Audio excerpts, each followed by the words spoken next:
알고 봤더니만 국민들한테만 그렇게 뒤통수를 때리는 것이 아니라 청와대 직원들한테도 마찬가지로 뒤통수를 때리고 있었던 겁니다. 반갑습니다. 송재준입니다. 오늘 저는 영상을 통해서 이번에 나온 굉장히 좀 충격적인 폭로 한 가지를 여러분들한테 소개시켜드리고자 하는데요. 그 폭로의 주인공은 다른 사람이 아니라 청와대에 근무했었던 전 주방장입니다. 여러분도 잘 아시는 것처럼 청와대 내부에는 대통령 내외를 위한 전문 주방장들이 따로 있죠. 일식, 한식, 양식을 담당하는 주방장들이 따로 있는데요.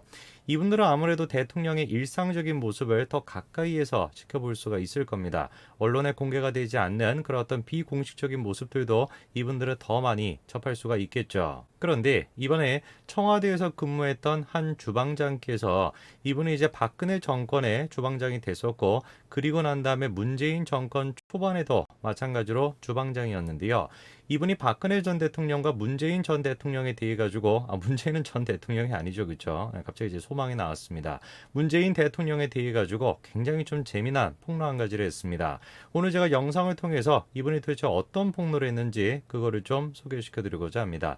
어떤 내용인지 같이 한번 좀 보시죠. 자, 이분이 오늘의 주인공입니다. 바로 강태현 요리사인데요. 청와대에서 주방장이기도 했습니다. 간단한 지금 배경에 대해 가지고 얘기를 해주시는데, 청와대 주방장은 누구 추천으로 되는 게 아니래요. 전국에 내로라 하는 호텔 주방장 이력서가 다 들어간다는 거죠. 명예직이기도 하지만 채용되면 사택도 나오고 여러모로 좋은 경험이 되겠다 싶어가지고 이력서를 집어넣으셨다라고 합니다. 그리고 아무래도 대통령의 음식을 책임지는 사람이다 보니까 굉장히 뭔가 준비해야 되는 게 많은 것 같아요. 예를 들어가지고 갑자기 대통령이 피자가 드시고 싶다고 하면은 양식 팀장이 쉬는 날이라고 할지라도 출근해가지고 피자를 만들어야 된다는 겁니다. 그리고 간장, 고추장 이런 각종 장류를 관저에서 직접 담가 먹고 채소류 또한 마찬가지로 거의 재배해서 먹는다라는 것이죠. 뭔가 좀 웃긴 생각이긴 한데 평상시 좀 궁금하기도 했었거든요.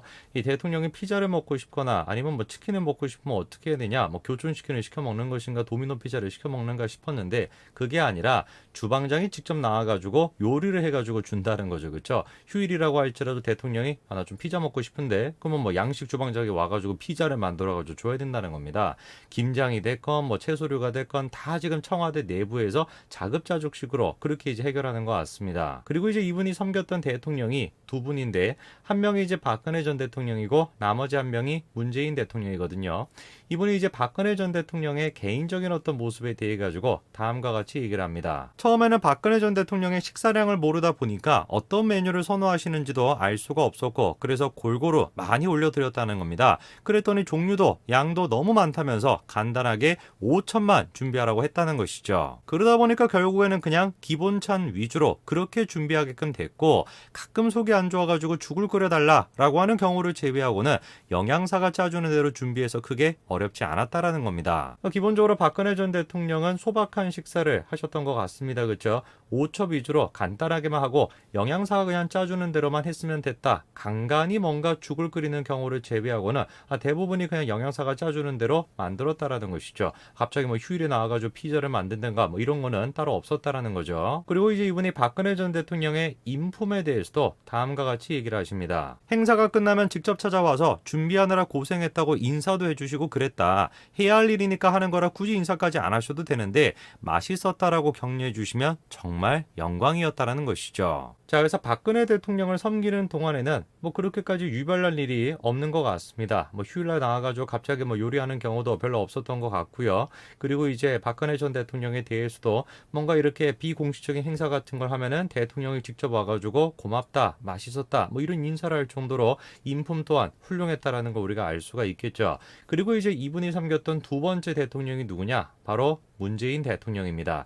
이분이 문재인 대통령에 대해서는 다음과 같이 얘기를 합니다. 문재인 대통령이 젓갈을 좋아하신대요. 그래서 부속실장이 원래 대통령이 드시던 곳에 젓갈을 주문해가지고 상에 올리기도 한다는 것입니다. 근데 이제 문제가 외부 음식은 문제가 생기면 큰일이 나다 보니까 식약처 직원들이 일일이 검사를 하고 난 뒤에 그리고 들여왔다는 것이죠. 문재인 대통령은 젓갈이나 회 종류 이런 것들을 이제 즐겨 먹는다라고 합니다. 근데 젓갈 같은 경우는 문재인 대통령이 예전에 살았던 곳, 뭐 그곳에 있는 젓갈을 가지고 오는 것이죠. 근데 외부 음식을 가지고 오는 거다 보니까 아무거나 들여올 수가 없는 거 아닙니까? 그래서 식약처 직원이 직접 하나하나씩 다 검토를 하고 그리고 난 뒤에야 대통령 안으로 들어갈 수가 있었다라는 것이죠. 뭐 음식 자체로 봤었을 때는 박근혜 전 대통령이나 문재인 대통령이나 막 그렇게 뭐 까다로운 것 같지는 않습니다. 그런데 문제는 좀 다른데 나와요. 뭐 지금까지 같은 경우는 그냥 순탄하게 인터뷰가 이렇게 진행이 되는 것처럼 보였는데 이 지금 조리장님의 경력에서 한 가지 좀 눈에 띄는 것이 있습니다. 자, 강태현 지금 셰프의 경력을 좀 보시게 되면은 2013년도부터 청와대에서 근무를 했습니다. 그리고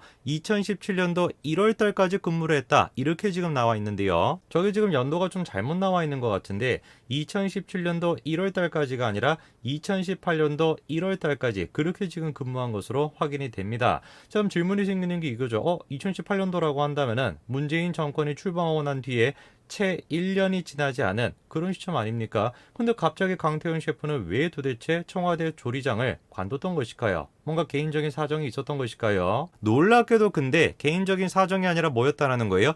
일방적으로 해고를 당했다라는 겁니다. 뭔가 조금 이해가 잘 되지 않습니다. 다른 데도 아니고 청와대에서 일방적으로 해고를 당했다. 그리고 다른 정권도 아니고 문재인 정권에서 문재인 정권이 어떤 정권입니까? 노동자들의 인권이 중요하다. 비정규직을 정규직으로 바꿔야 된다. 계속해가지고 그런 것들을 강조했던 거. 그게 바로 문재인 정권인데 그 문재인 정권에서 일방적으로 해고를 당했다. 뭔가 좀 믿기지가 않습니다. 이분이 이렇게 얘기하십니다. 박근혜 전 대통령이 탄핵이 되고 난 뒤에 서로서로 막 정신이 없었다라는 거예요. 첫 인사하던 날이 아직까지도 생생한데 대통령이 직접 부속실 직원들에게 악수를 건네며 잘 부탁한다라고 인사를 하셨고 우리도 모두 축하드린다라고 잘 모시겠다고 인사를 드렸다라는 거예요. 그런데 계약직 주방장 5명과 서비스 직원 4명은 모두 12월 30일 이후로 나오지 말라고 했다는 거예요. 더 놀라운 것이 뭡니까? 해고 사실을 언제 알았다라는 거예요? 당일에 알았다라는 겁니다. 이번에 정의당의 류호정 의원도 비슷한 일이 있지 않았습니까? 비서를 갖다가 미리 알려주지 않고 갑작스럽게 그렇게 해고를 했다라고 해가지고 엄청난 논란이 있었는데 이런 일이 지금 어디에서도 있었던 것이요? 문재인 정권에서도 있었다라는 거죠. 놀라운 것이 뭡니까? 문재인 정권은 다른 정권이 아니라 노동자들의 인권, 노동자들의 일을 할 수 있는 권한, 그거를 어떤 정부보다도 강조를 하면서 만들어졌던 정부가 바로 문재인 정권인데 정작 청와대 내부는 지금 어떻게 했던 거예요? 그런 식으로 계약직 주방장들을 갖다가 하루아침에 그냥 다 잘라버린 것입니다. 아무런 대비도 하지 않고 아무런 어떤 사전 얘기도 없이 그냥 당일날 얘기해주고 다 그냥 잘라버렸다라는 것이죠. 그래서 이분들이 멘붕에 빠진 거예요. 음식이 입에 안 맞았으면 인정이라도 하겠는데 맛있게 드셔왔기 때문에 뒤통수를 맞은 기분이 들었다는 거죠. 쫓기든 나오느라고 같이 일했던 사람들에게 인사도 제대로 못했다라는 것입니다. 지금 이제 저분 같은 경우는 그래도 개인적인 어떤 커리어가 있고 능력이 있으시기 때문에 그 이후로도 뭐 여러 가지 일들을 통해서 교수도 지금 맡고 계시는 것 같고 여러 가지 뭐 일들을 하고 계십니다만 다른 지금 주방장이 됐건 그리고 또 다른 어떤 인원들이 됐건 하루아침에 직장 생활을 잃은 분들은 정말 글자 그대로 멘붕인 거 아니겠습니까? 이런 것들을 적폐다라고 강조해왔던 사람이 누구예요? 문재인 대통령이에요. 그래가지고 이분이 지금 표현하는 것처럼 뒤통수를 맞았다라는 겁니다. 그게 문재인 정부의 대표적인 특징이죠. 그 알고 봤더니만 국민들한테만 그렇게 뒤통수를 때리는 것이 아니라 청와대 직원들한테도 마찬가지로 뒤통수를 때리고 있었던 겁니다. 글쎄요, 그 어떤 정부보다도 노동자들의 인권을 강조하겠다라고 했던 문재인 정권. 그런데 그 문재인 정권의 청와대 내부에서 벌어지고 있는 일을 들어보니까 과연 이 정부가 노동자들의 인권에 대해 가지고 진심 어린 생각을 하고 있는가 생각이 좀 듭니다. 오늘까지 말씀드리겠습니다. 감사합니다. 그 알고 봤더니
회의 시작하겠습니다. 오늘이 현 원내대표단이 주관하는 원내대책회의로서는 마지막 대책회의가 될 것 같습니다. 지난 1년간 회의 때마다 이런 시간에 참석하셔서 좋은 의견 내주신 우리 각 상임위원회 간사님들, 또 정책위 의장님을 비롯한 정책위 관계자들, 또 부대표들 정말 수고가 많았습니다. 지난 1년을 되돌아보면 지극히 비정상적인 국회였습니다. 민주당이 180석을 앞세워서 국회법이나 기존의 국회 운영 관행을 깡그리 무시하고 의장 선출부터 상임위원장 선출까지 일방적으로 모두 진행하고, 또 공수처법 개정이라든지 임대차 3법 통과라든지 이 정책 일관성이라든지 현실과도 맞지 않는 내로남불의 이런 법들을 많이 양산한 그런 1년이었습니다.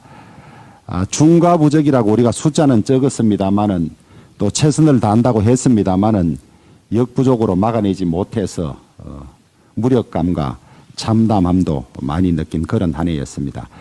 다행히 우리 국민들께서 이런 내용들을 잘 아시고 지난 4월 7일 선거에서부터 민주당 정권에 대한 심판 강하게 하고 있고, 민주당이 이 민심을 받아들여서 제대로 운영을 하면 향후에 국회가 정상화되겠습니다마는 지금 태도를 보면 여전히 뭐가 잘못됐는지조차 모르는 것 같아서 암울하기만 한 그런 상황입니다.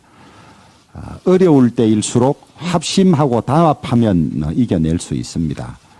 지난 1년간 우리 당은 밖에서는 이런저런 말들이 있습니다마는 그동안 비판받아왔던 개파도 없이 힘을 합쳐서 잘했다고 생각이 듭니다.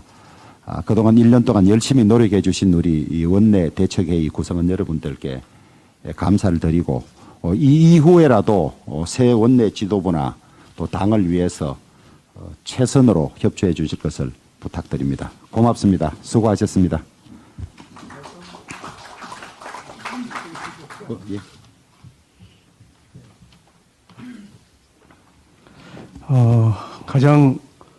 우리 당으로서 가장 어려운 시기 아니었나 생각됩니다. 지난 1년 동안 원내 사령탑으로서 우리 당을 잘 이끌어 주신 주호영 원내대표님, 또 김성원 원내 수석 부대표님 비롯해서 부대표님들, 또 정책위 부의장님들, 또 각 상임위 간사님들, 한 해 동안 수고 많으셨다는 말씀 먼저 드립니다. 여배우 윤여정 씨의 아카데미 여우 조연상 수상을 진심으로 축하드립니다. 윤여정 씨는 권위 있는 세계적인 영화제인 아카데미 영화제에서 한국 배우 최초 수상이란 한국 영화 역사에 큰 획을 긋는 쾌거를 이루셨습니다. 윤여정 씨의 수상은 코로나 시국으로 몸과 마음이 모두 지쳐있는 우리 국민들에게 한 줄기 빛과 같은 그런 기쁨과 희망을 안겨주셨습니다. 아울러 K 문화의 위상을 세계에 널리 알려주신 영화 미나리 팀과 또 배우 윤여정 씨에게 고개 숙여 깊은 감사와 경의의 말씀을 드립니다. 어제 법무부가 검찰총장 후보 10여 명에 대한 심사 서류를 검찰총장 후보위원 추천위원들에게 전달을 했다고 합니다. 이성윤 서울중앙지검장, 임은정 대검 감찰정책연구관 등 문재인 정권 방탄수호대 역할을 충실히 해왔고 또 반문 세력을 억압하는 데 앞장서 온 인물들이 후보군을 차지했습니다. 아무리 대통령 퇴임 후가 걱정이 된다고 하더라도 임기 2년의 검찰총장 후보들을 이런 식으로 추천하는 것은 국민을 무시하는 대단히 잘못된 처사입니다. 이성윤 중앙지검장은 피의자 신분입니다. 피의자 조사를 관리 감독해야 할 검찰총장이 피의자라면 그 자체만으로 검찰의 권위와 신뢰를 추락시키는 것입니다. 더욱이 그 피의 사실이 정권의 추악한 단면을 덮기 위한 직권남용이라면 검찰의 권위를 넘어서 정권의 존립 여부를 뒤흔들 수 있는 사안이 될 수도 있습니다. 그런 인물을 검찰총장으로 옹립하기 위해서 검찰총장 임명 쇼를 펼치고 있는 정권의 수뇌부를 보고 있자니 목에서 쓴물이 올라올 정도입니다. 며칠 전 박범계 법무부 장관이 검찰총장의 자격을 두고 국정철학 상관성을 언급한 바 있습니다. 이는 대놓고 현 정권의 충성을 강조한 발언이자 특정 인사를 점찍어 뒀다는 오해를 불러일으킬 수 있는 매우 부적절한 발언입니다. 대통령께 3명의 검찰총장 후보를 추천해야 할 법무부 장관의 경도된 발언에 후보 추천위원회가 무슨 의미가 있느냐는 그런 지적까지 나오는 실정입니다. 검찰 장악을 위해서 물불을 가리지 않는 문재인 정부 권력자들의 모습에 국민은 경악을 금치 못하고 있습니다. 검찰총장을 찍어내기 위해서 문재인 대통령이 연출하고 추미애 장관이 열연했던 막장 드라마에 이어서 이번에는 피의자 검찰총장 임명이라는 막장 드라마 시즌2 탄생이 임박했습니다. 대통령은 민심의 무서움을 반드시 직시하셔야 합니다. 국민은 도대체 무엇을 숨기고자 그리고 또 무엇이 두려워서 검찰 장악에 목을 매는지 문재인 대통령께 묻고 있습니다. 눈앞의 안위만을 위해서 피의자 검찰총장을 임명하는 잘못된 선택은 결코 해서는 안 될 것임을 강력하게 경고합니다. 예, 오늘 판문점 선언 3년째 되는 날입니다. 남북은 남북 공동 성명을 통해 남과 북은 한반도 비핵화를 위한 국제사회의 지지와 협력을 위해 적극 노력하겠다라고 합의한 바 있습니다. 3년이 지난 지금 오늘의 현실은 어떠합니까? 문재인 정부가 이상은 공허하고 실력은 무능한 정부로 국민들을 희망 고문해왔습니다. 남북 간 판문점 약속의 상징물, 개성 남북공동연락사무소 잿더미가 되고 또 미사일 도발 계속되고 특등 머저리들, 미국산 앵무새 등 국가 정상에 대한 치욕적인 그런 모독이 이어지는데도 우리 정부 한마디 대꾸도 못하고 있습니다.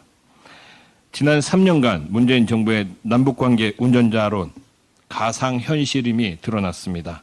남은 1년 동안 문재인 정부는 게임에서나 가능한 헛된 망상 접고 남북관계를 둘러싼 국제사회가 보내는 엄중한 신호나 잘 지키기 바랍니다. 다음 인사청문회 관련해서 한 말씀 드리겠습니다. 문재인 정권이 4.7 재보선에서 확인한 이 분노한 민심을 가라앉히기 위해서 개각카드 꺼내들었습니다. 그런데 민심 수습이 아니라 오히려 민심에 기름을 붓고 있는 형국입니다. 벌써부터 모든 후보자들에 대한 각종 의혹이 난무하고 있습니다. 도대체 문재인 정부의 청와대 인사검증이라고 하는 것이 이 시스템이 있기는 한 것입니까? 아니면은 국민들을 무시하는 그런 행태를 보인단 말입니까? 이 부분에 대해서 우리 국민의힘은 철두철미하게 인사검증에 임하도록 하겠습니다. 마지막으로 한 말씀만 더 드리겠습니다. 문재인 정부와 민주당이 이 암호화 화폐를 둘러싼 정책을 두고 엇박자 내면서 이를 지켜보는 국민들 분통을 터뜨리고 있습니다. 2030 세대를 중심으로 투자자 불만이 폭발하고 있습니다. 우리 당은 가상화폐 관련해서 성일종 정무위 간사를 TF 팀장으로서 위촉하면서 우리 국민들을 보호하는 데 앞장서도록 하겠습니다. 이상입니다. 네, 이성윤 중앙지검장의 검찰총장 추천과 관련해서 한 말씀 드리겠습니다. 사상 최초로 수사 중단 외압의 피의자인 이성윤 중앙지검장, 향후 불구속 기소될지도 모르는 이성윤 지검장이 검찰총장에 임명될 거라는 우려가 있습니다. 그 배우를 보면 이 정권에서 그 배우에는 패스트트랙 관련해서 폭행 혐의로 기소된 박범계 법무부 장관이 있습니다. 그 법무부 장관 위에는 울산시장 선거 개입과 관련해서 당시 청와대의 정무수석, 또 반부패 비서관, 또 국정상황실장, 이 3명이 기소가 되었습니다. 이 3명은 왜 기소됐겠습니까? 결국 몸통은 문재인 대통령이라고 생각됩니다. 기소된 청와대, 기소된 법무부에 이제 기소된 검찰총장으로서 소위 문재인식 검찰 개혁의 활용점정을 찍는 듯한 그런 모습입니다. 걱정이 됩니다. 정권을 보위하기 위해서 한 인사가 이제 법치가 무너지는 그런 인사로 기록이 될 것입니다. 그야말로 이 정권이 부르짖는 검수완박, 검찰 수사권을 완전히 박탈하기 위해서는 피의자 이성윤이 그 제물로 필요했는지도 모르겠습니다. 온 국민들이 우려하면서 이 인사를 지켜보고 있다는 경고를 드립니다. 추경호 의원님. 예. 원내수석께서 잠깐 말씀하셨습니다만 가상화폐에 관해서 한 말씀 드리겠습니다.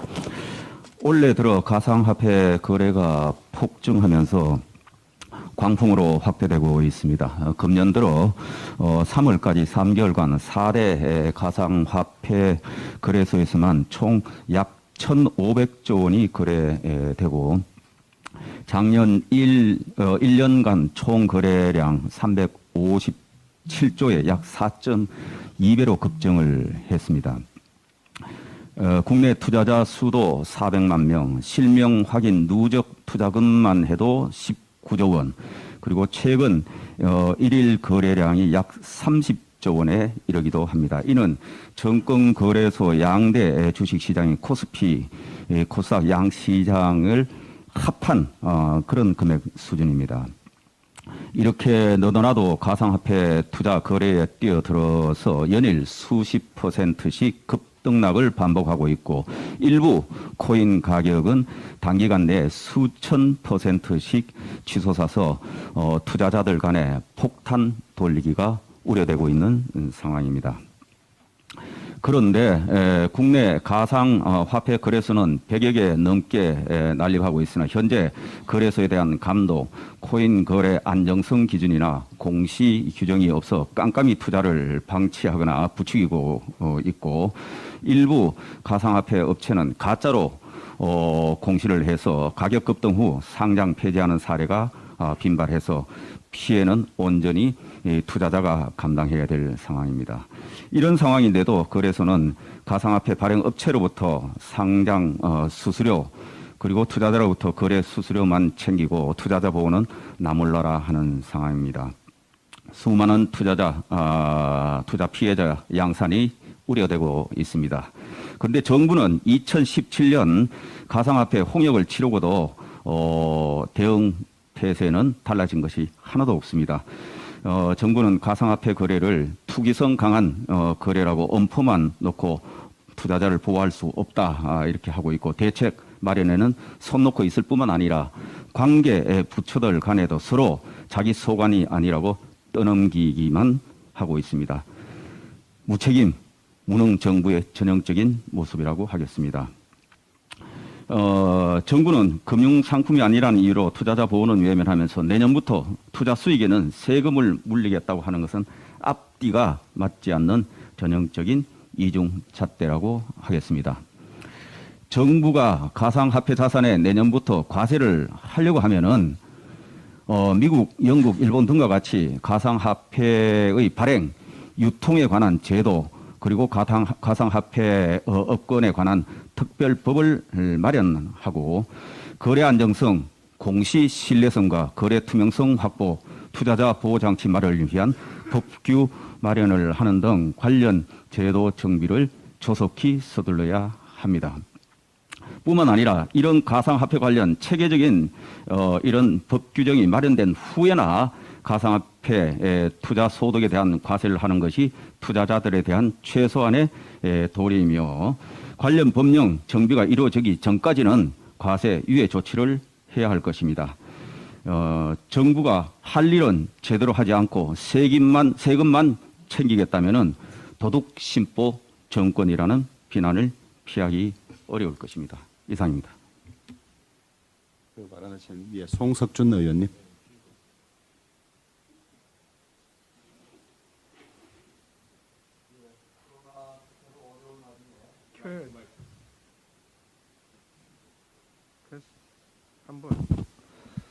예, 코로나 사태를 맞으면서 출범한 주호영 우리 원내 지도부 체제 그동안 수고 많으셨습니다.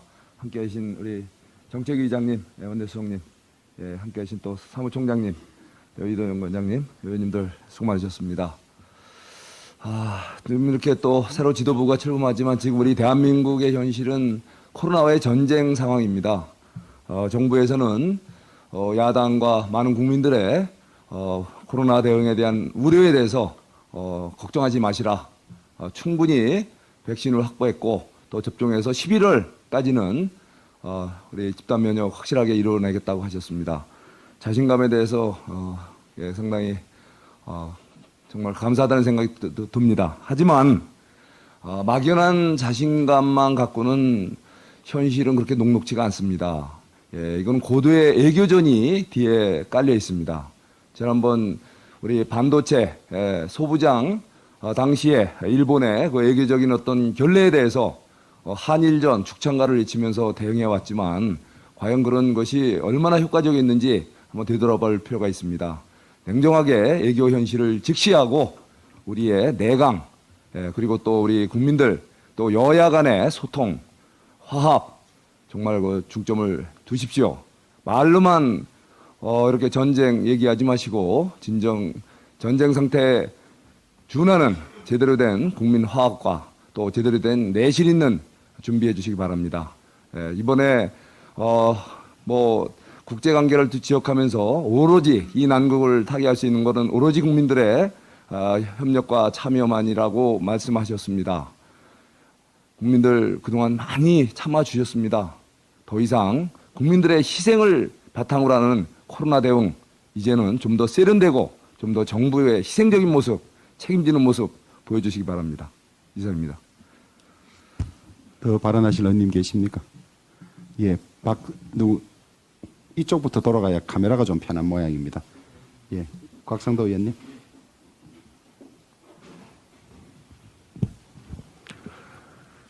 예, 이해찬 더불어민주당 대표가 2013년 2월 배우자 명의로 세종시 전동면에 밭 1,500제곱미터를 사들였고 2015년에는 이중 650평방미터를 대지로 일부 용도 변경했습니다. 이해찬 전 대표의 이 땅은 서울 세종 고속도로의 연기 IC 나들목 설치 계획이 추가되고 전동면 주변에 세종 벤처밸리 산업단지, 세종 스마트 그린 산업단지, 전원주택단지 구성 계획이 잡혀 있는 등 호재가 이어지고 있어 권력형 비리 아니냐는 보도까지 나오고 있습니다. 세종시 건설을 지휘한 전 행복청장이 세종시 국가산단 인근 투기 혐의로 조사받는 등 세종시 공무원 등의 투기 조사가 진행되고 있고 보수단체는 세종시청, 세종시의회에 대한 투기 의혹 공익감사를 해두고 있습니다. 부동산 투기 문제로 세종시와 관련된 각종 의혹 수사가 진행 중인 이 시점에 국회 세종시 분원 설치하는 국회법 개정을 추진해 투기 의혹 수사를 무색히 하고 있습니다. 민주당 새 원내대표로 이해찬계 윤호중 의원이 선출되고 첫 조치가 이해찬 전 대표에 대한 보훈을 위한 국회 세종시 분원 설치인지 묻지 않을 수 없습니다. 이상입니다. 예, 더 발언하실 의원님. 예, 박성중 의원님, 그다음에 유성걸 의원님 이렇게 하겠습니다.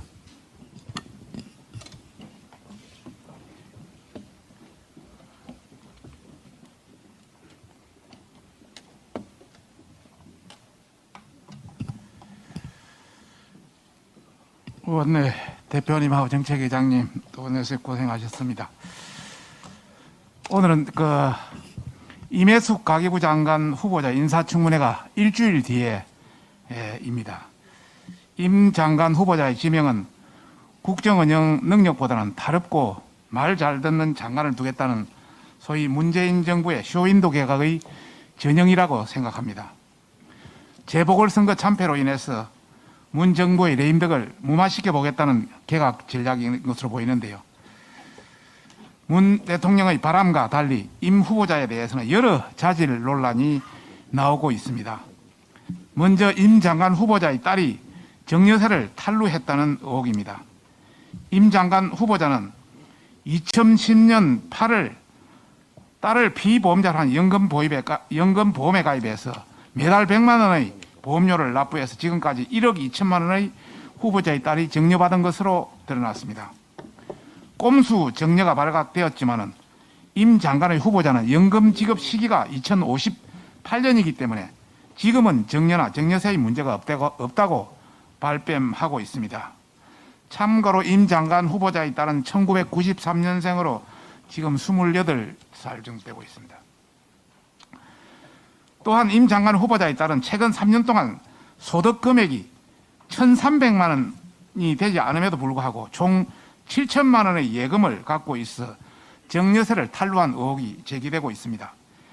이뿐만 아니라 가계부 장관 후보자 지명 바로 직전인 4월 8일 5년 동안 납부하지 않았던 2015년, 그러니까 2018년 종합소득세 157만 4,270원을 냈고 임 후보자의 배우자도 같은 날 2019년 종합소득세 17만 3,910원, 또 지난달 19일 20일은 추가로 70만 1,810원을 몰아서 내며 세금을 장기간에 상습적으로 미납하는 등 납세의 의무조차 하지 않았습니다.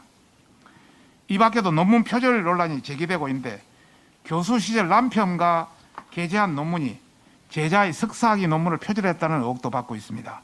특히 이 뺏긴 논문으로 당시 정보통신부와 서울시로부터 지원금까지 타내는 학자로서의 자질도 의심받고 있습니다. 이렇게 많은 의혹이 있는 자격 미달 장관을 밀어붙이는 문정부의 이번 개각은 실패할 것이 불보듯 뻔하고 앞으로 있을 청문회를 통해서 가계부 장관으로서 임 후보자의 자질에 대해서 송곳 검증을 실시할 계획입니다. 이상입니다.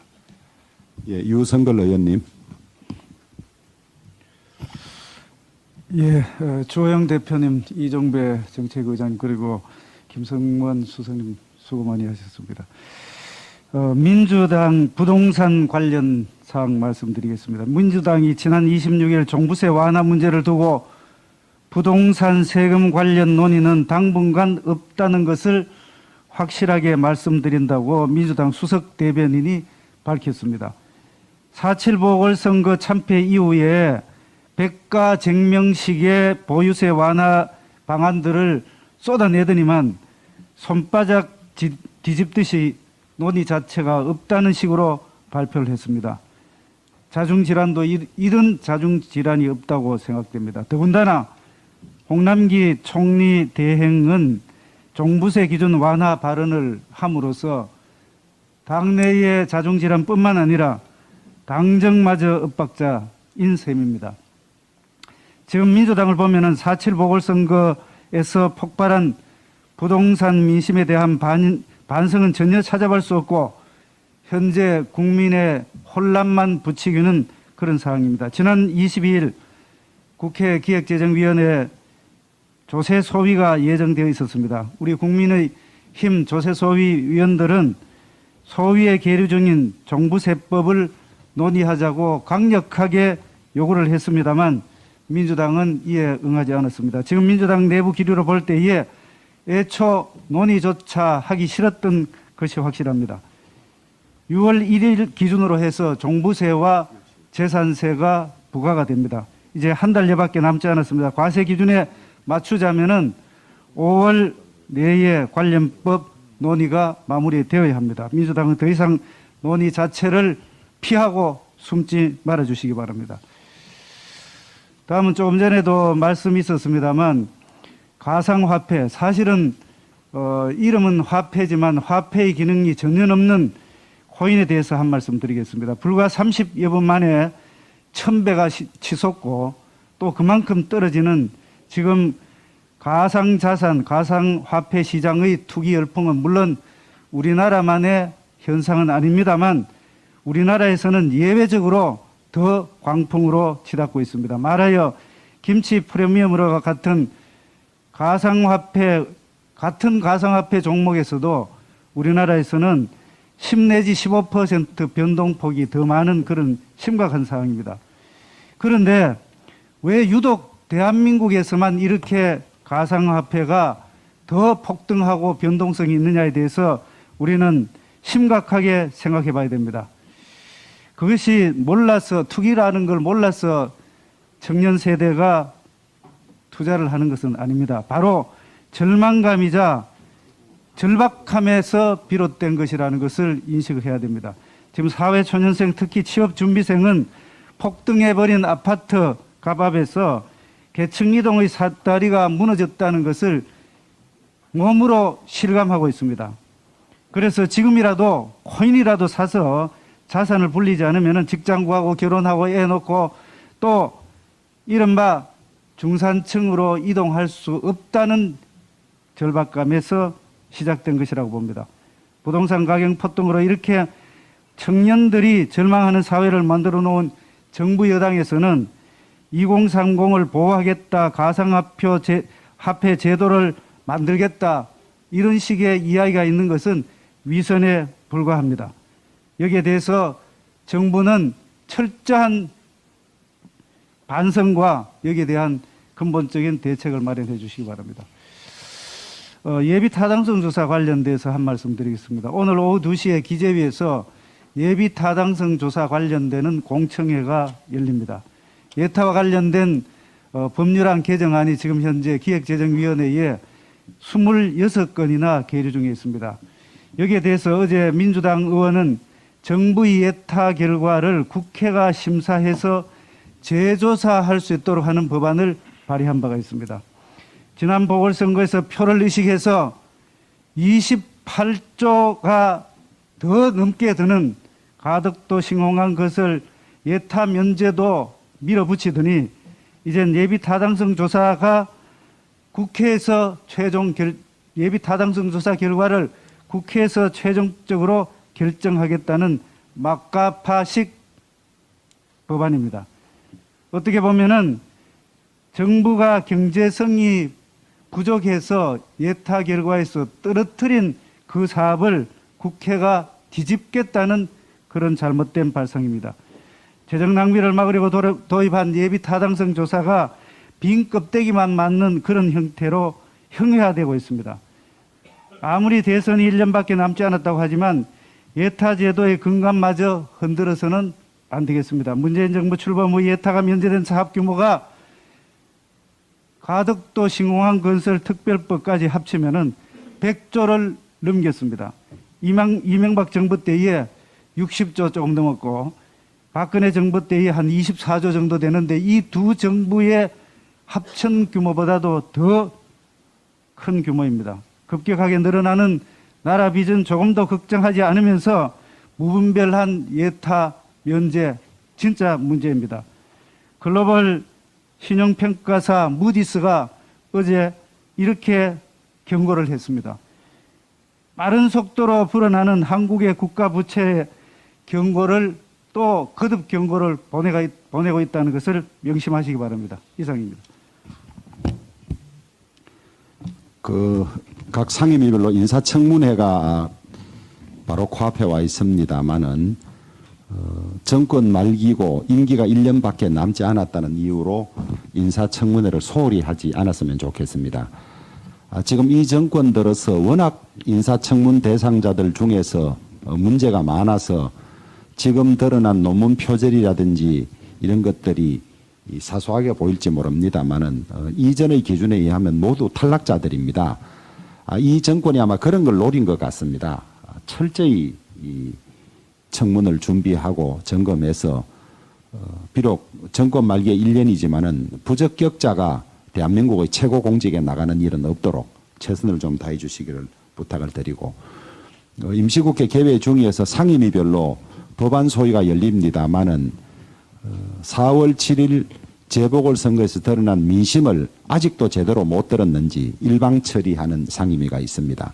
정부 조직법 개편도 어제 그렇게 처리가 됐고 그다음에 나머지 몇몇 개들도 합의 없이 또 저희들이 합리적 지적을 수용하지 않은 채 하려는 그런 조짐이 보이기 때문에 간사님들을 중심으로 철저히 상임위별로 그런 일이 생기지 않도록 대비해 주시기를 부탁을 드립니다.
국민의힘 산자위 위원회 간사 이철규입니다. 저희 동료 의원들과 국민의힘 산자위 위원회 간사 이철규입니다. 저희 동료 의원들과 함께 이렇듯 우리 코로나 바이러스 감염 차단을 위해서 그동안 많은 헌신과 또 이 불이익을 감수하면서 인내해온 소상공인에 대한 지원책을 조속히 촉구하는 의미의 기자회견을 하도록 하겠습니다.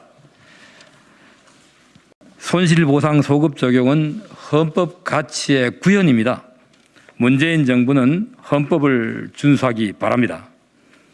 존경하는 국민 여러분, 우리 이웃 소상공인 자영업자가 삶의 끈을 붙잡고 절규하고 있습니다.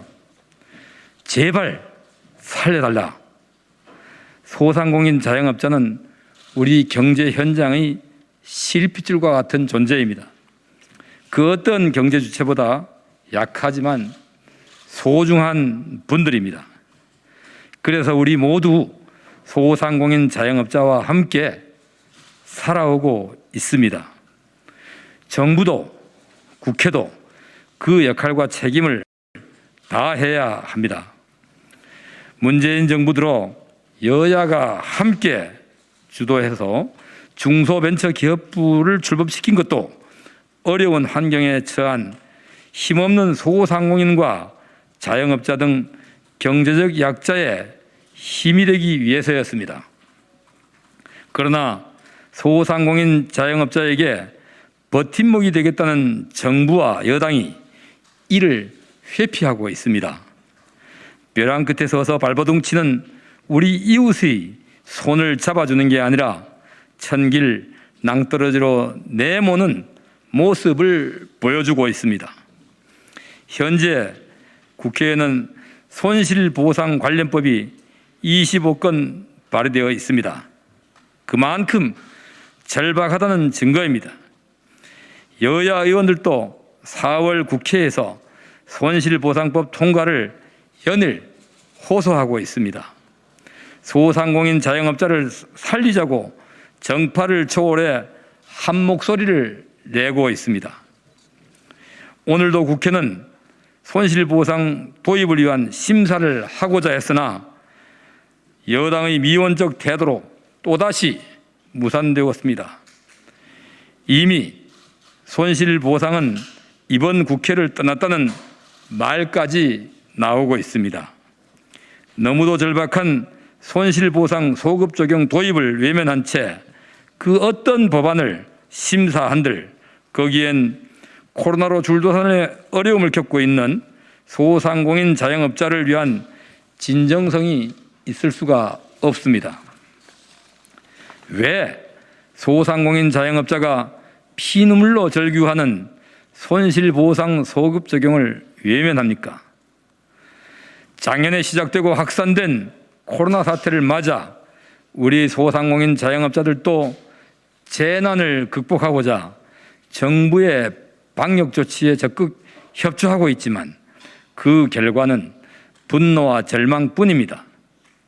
폐업과 휴업, 신용불량, 자포자기, 심지어 사랑하는 가족, 세상과 이별 등 상상하지 못했던 일들이 전국 곳곳에서 벌어지고 있습니다. 오늘도 소상공인 자영업자는 그 어디에선가 절규하며 좌절하고 있습니다. 문재인 정부와 민주당이 그토록 외쳐왔던 손실보상은 정부의 방역행정 조치에 따른 지극히 당연한 정부의 의무이자 헌법의 명령입니다. 이를 거부하는 건 직무유기입니다. 국회도 불법, 위헌 논란이 되지 않도록 헌법 준수에 앞장서야 합니다. 무엇보다 국민의 대표기관인 국회가 어려운 처지에 놓인 국민을 살려내는 일은 국회의 신성한 의무입니다. 문재인 정부는 솔직해야 합니다. 올해 들어 문재인 정권은 당장이라도 손실보상제도를 도입할 것처럼 했습니다. 우리의 이웃이 진정 안타까워서 그랬습니까? 아니면 분노한 여론을 잠시 돌려보려고 그랬습니까? 손실보상을 외면하는 것은 서민과 약자를 버리겠다는 것입니다. 국민의 상처와 아픔을 무시하겠다는 것입니다. 정부는 재정이 부족하다고 합니다. 해외 사례도 없다고 합니다. 심지어 재난지원금을 손실보상이라고 합니다. 그러나 그것은 사실과 다릅니다. 유럽도 일본도 시행했습니다. 지난달 시급하게 통과시킨 추경에 반영된 노점상 재난지원금 신청률이 고작 0.0008%라고 합니다. 사실상 신청자가 없는 것입니다. 이런 주먹구구식 예산 편성과 집행을 하며 돈이 없다는 말은 이치에 맞지 않습니다. 예산 문제가 아니라 의지의 문제입니다. 예산을 제대로 관리만 해도 소상공인 자영업자의 손실보상은 할 수 있습니다. 정부와 여당이 회피하면 대통령이 직접 나서셔야 합니다. 국회는 말이 아닌 행동으로 국민의 아픔과 상처를 보듬어야 합니다. 모두에게 나눠주는 위로금이 아닌 피해자에게 보상하는 손실보상 소급 적용 도입을 다시 한번 강력 촉구합니다. 정부 여당은 오늘 당장 중기법안 심사 소위에서 손실보상 소급 적용 심사에 나서주기 바랍니다. 우리 국민의힘은 소상공인 자영업자의 절박한 현실을 절대 외면하지 않겠습니다. 끝까지 소상공인 자영업자 여러분과 함께 하겠습니다. 국민 여러분과 함께 하겠습니다. 2021년 4월 27일 국민의힘 산업통상자원중소벤처기업위원회 위원 일동 이상입니다.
근데 이제 저 갓난아이지만 저 고가의 그런 주택을 보유하고 있고 또 시세가 많이 올랐다면 거기에 합당한 뭐냐면 저 세부담은 하는 것이 맞다고 봅니다. 예, 그렇지만 그런 모수가 경제활동 인구가 집중된 대도시라든지 그 모수를 합리적으로 바꾸셔야죠. 1살, 2살까지 포함해서 종부세는 3%다, 4%다 말씀하시는 거는 저는 억지로 기준을 끼워 맞추신 것 같다는 생각이 들고요. 윤성원 차관님? 예, 의원님. 네. 예. 그 4월 29일 공개한다는 그 공시가격에 대해서 이제 산정 기준 발표를 하시면 이에 따른 앞으로의 공시가격 산정 방식에 대한 변화도 있으신가요? 아니면 그대로인가요? 예, 저 작년에는 저희들 저 세종시에서만 시범적으로 했었고 이번에는 전국적으로 그 산정 근거를 같이 밝힙니다. 그리고 다시 또 6월 말까지 또 의견을 또 듣습니다. 그러면 공시가격 산정 방식을 바꾸고 앞으로 그 더 세세한 기준을 공개하실 용의가 있으십니까? 예, 그래서 저 4월 29일 날은 그 집에 대해서는 다 공개가 됩니다. 변화는 아니고요. 보유세에 대한 이 부동산세 세제에 대해서는 정부 방침은 지금 수정하시겠다는 겁니까? 아니면 그대로 가시는 겁니까? 그 아직까지 거기에 대해서는 확정된 바 없습니다. 확정된 바 없다면 논의를 하신다는 말씀이신가요? 이제 여러 계기가 되면 아마 논의가 있을 거로 봅니다만은 저희들은 저 공시가격 유고 이하에 대해서는 좀 세금 감면을 했기 때문에 우리나라 전체 주택의 93% 정도면 저는 저 중저가 주택에 대해서는 저희들이 최대한 배려를 했다고 생각을 합니다. 0.05%포인트 인하하신 건 아는데요. 예. 그게 시뮬레이션 돌려보면 내년부터는 다시 다 올라갑니다. 재산세가. 그래서 1년 꼼수 인하처럼 국민에게 느껴지는 게 맞고요. 그 우리나라 부동산세가 차관님 OECD 몇 인지 아세요? 예, 저 OECD 저희들 저 보유세 기준으로는 OECD 평균보다는 낮은 걸로 알고 있습니다. 예, 보유세 기준으로는 0.9%죠. OECD 예. 평균이 1.0이니까요. 예, 맞습니다. 예, 오늘. 낮은 건 맞는데 평균 이상을 넘어가는 보유세 말고 다른 부동산세에 합하면 3위 정도 됩니다. 그게 국민들에게 재산에 세금을 부과하는 건 맞지만 이 낡은 기준에 무조건 맞추지 않으면 투기꾼으로 인식하는 정부의 기조가 저는 문제였다고 생각을 하는데요. 아까 그 종부세나 재산세 말씀하실 때 93%, 96% 말씀하시는데 종부세라는 그 기준 인구의 3%? 그 모수가 얼마입니까? 종부세가 1%다, 2%다 할 때 분모가 뭐예요? 그 우리나라 저 전체 국민의 네. 전체 국민 수에 비교해서 그렇죠. 종부세를 내는 사람이 어느 정도인가 하는 그러면 겁니다. 갓난아이도 종부세를 걱정해야 됩니까? 근데 이제 저 갓난아이지만 저 고가의 그런 주택을 보유하고 있고 또 시세가 많이 올랐다면 거기에 합당한 뭐냐면 저 세부담은 하는 것이 맞다고 봅니다. 예, 그렇지만 그런 모수가 경제활동 인구가 집중된 대도시라든지 그 모수를 합리적으로 바꾸셔야죠. 1살, 2살까지 포함해서 종부세는 3%다, 4%다 말씀하시는 거는 저는 억지로 기준을 끼워 맞추신 것 같다는 생각이 들고요.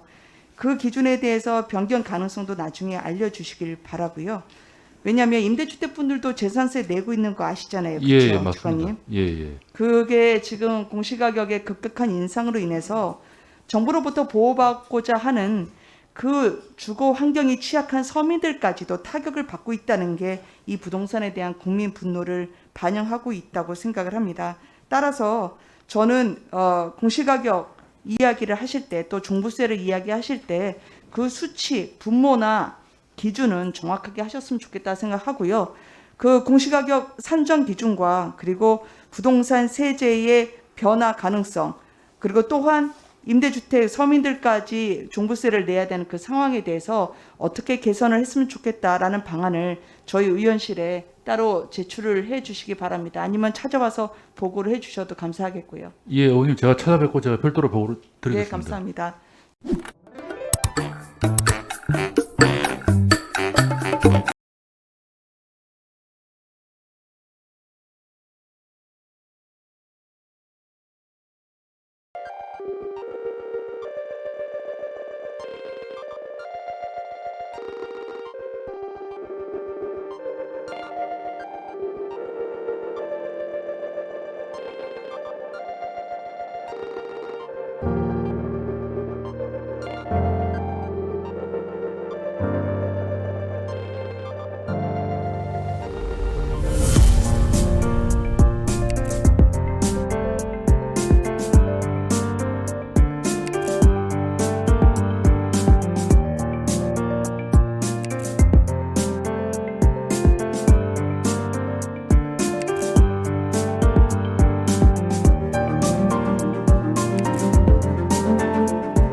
예, 저희들은 이번 김부겸 국무총리 후보자 인사청문회 국민의힘 소속 청문위원들입니다. 조금 전에 민주당 박찬대 간사와 국무총리 인사청문회 관련 일정을 협의하였습니다. 근데 결론적으로 말씀드리자면 국무총리 인사청문회 일정 합의가 불발이 되었습니다. 그 이유는 청문회를 하면서 음성이나 영상을 틀 수 없도록 원칙적으로 금지를 하겠다라는 주장을 굽히지를 않았습니다. 이것은 민주주의에서는 있을 수 없는 일입니다. 국회법상으로도 의원이 의정활동을 함에 있어서 음성이나 영상을 회의장에서 트는 것을 금지하는 근거 규정 자체가 없습니다. 즉, 의정활동을 함에 있어서 그 누구도 제한을 할 수 없다는 취지입니다. 그런데 민주당은 무도하게도 청문회장에서 의원이 음성이나 영상을 트는 것을 원칙적으로 금지를 하고 예외적으로 민주당이 우리 당 의원들의 갖고 있는 자료, 음성이나 영상을 사전에 확인을 한 다음에 자기들이 오케이를 하면 그걸 질의 시간에 활용을 해도 된다. 이런 취지였습니다. 아무리 무도하지만 의원들의 의정활동 내용을 사전에 검열하겠다는 이런 발상 자체가 저희들은 도저히 용납을 할 수가 없습니다. 인사청문회가 무엇입니까? 후보자의 자질, 능력, 도덕성 이런 것들을 검증하는 자리 아닙니까? 그 검증의 주인공은 우리 국민입니다. 야당이 모든 자료들을 활용을 해서 국민들께서 후보자의 자질이나 능력이나 도덕성 등을 검증할 수 있도록 국민들께 보여드리는 것이 저희들의 의무이고 그것이 국민들의 알 권리이지 않습니까? 그런데 민주당에서는 청문회에 있어서 의정활동의 방법을 제한을 하고 국민들의 알 권리를 침해하겠다고 노골적으로 지금 나오고 있습니다. 그래서 저희들은 김부겸 후보자에 대한 국무총리 인사청문회 일정에 대해서 협의를 다 마치지 못하고 추후 이러한 무도한 자세를 전향적으로 바꾸지 않는 이상은 김부겸 인사청문회 일정 잡기는 어렵다는 말씀을 드립니다.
코로나 손실보상법을 다루는 산자의 법안 소위가 파행됐습니다.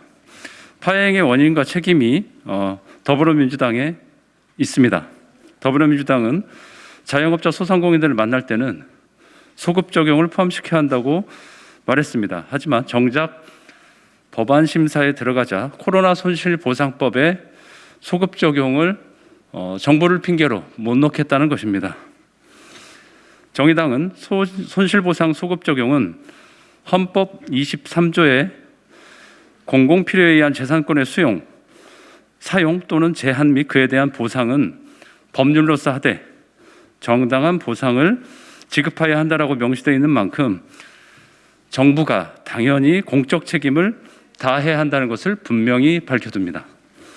정의당과 국민의힘이 이미 당론으로 채택했고 더불어민주당 일부 당권 주자와 의원들도 소급 적용에 찬성하는 목소리를 냈습니다. 하지만 자영업자 소상공인들의 절박한 소급 적용의 목소리는 174석 거대 여당 더불어민주당과 정부의 문턱을 넘지 못하고 결국 법안 소위 파행을 맞고 말았습니다. 174석의 거대 여당의 민주당은 본인들의 이 쏙을 챙기는 법 앞에서는 의석수를 내세워 밀어붙이는 모양새더니 그 외에 정작 민생을 다루는 법안 앞에서는 정부 핑계를 대고 뒤에 숨는 꼴 아닙니까? 더불어민주당이 4.7 선거의 민심을 제대로 읽었다면 부동산 기득권 부자들 세금 걱정에 반의 반만큼이라도 자영업자 소상공인들의 민생 위기를 걱정하고 있다면 어떻게 오늘 법안 소위를 파행으로 만들 수 있었겠습니까? 코로나에 무너져가는 민생 앞에 정치는 그리고 국회는 무엇을 해야 합니까? 민생 절벽에 내몰린 시민들의 삶을 책임지는 것이 지금 국회가 해야 할 기본 책무입니다. 더불어민주당은 산자의 법안 소위를 조속히 개최하고 성의 있게 논의에 참여할 것을 강력히 촉구합니다. 정의당은 550만 자영업자 소상공인들과 함께 더불어민주당이 누구를 대변하는 정당인지를 똑똑히 지켜보겠습니다. 소급 적용이 포함된 코로나 손실보상법을 이번 4월 임시국회 내에 반드시 통과시킬 것을 다시 한번 강력히 촉구합니다. 이상입니다.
코로나 손실보상법 심의를 위해서 오늘 오전 예정돼 있던 산자위원회 소위 개최가 불투명해졌습니다.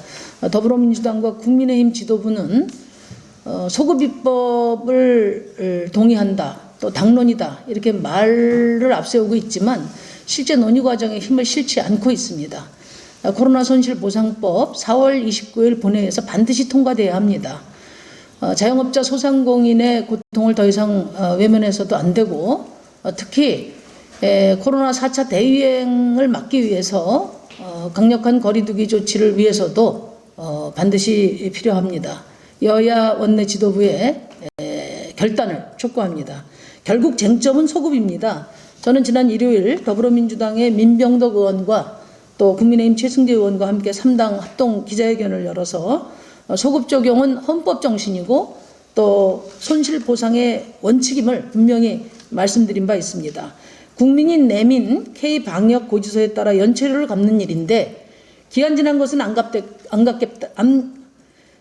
국민이 내민 K방역 고지서에 따라 연체료를 갚는 일인데 기한이 지난 것은 안 갚겠다고 하면은 국가의 책무를 방기하겠다는 말과 다름없습니다. 제가 파악하기로 국회의원들 대부분이 소급 적용 원칙에 동의하는 것으로 알고 있습니다. 문제는 기재부입니다. 여전히 재정 건전성을 앞세워서 가로막고 있습니다. 그러나 20세기 고도성장기 시절에 인플레이션을 관리하기 위해서 의미가 있었던 균형 재정론을 아직까지 부여잡고 있다는 것은 그것은 시대착오적인 것입니다. 국회의원 절대 다수가 동의하는데도 불구하고 정부의 반대로 입법이 좌절된다면 그것은 국회 스스로의 권위를 훼손하는 일일 겁니다. 여야 지도부는 이번에 반드시 소급 적용이 포함된 코로나 손실보상법을 처리해서 민의의 전당 국회에 권위를 바로 세우기 바랍니다. 한 가지 더 말씀드리겠습니다. 정부가 계속 국회에 이렇게 맞서는 것은 바람직하지 않습니다. 기재부가 계속 반대하는 것은 결국 문재인 정부의 재정운영 원칙이 정립되지 않아서 그렇습니다. 문재인 대통령께서 나서셔서 정부의 재정운영 원칙을 정리해서 정부 여당의 확고한 입장을 세워주시기를 요청드립니다.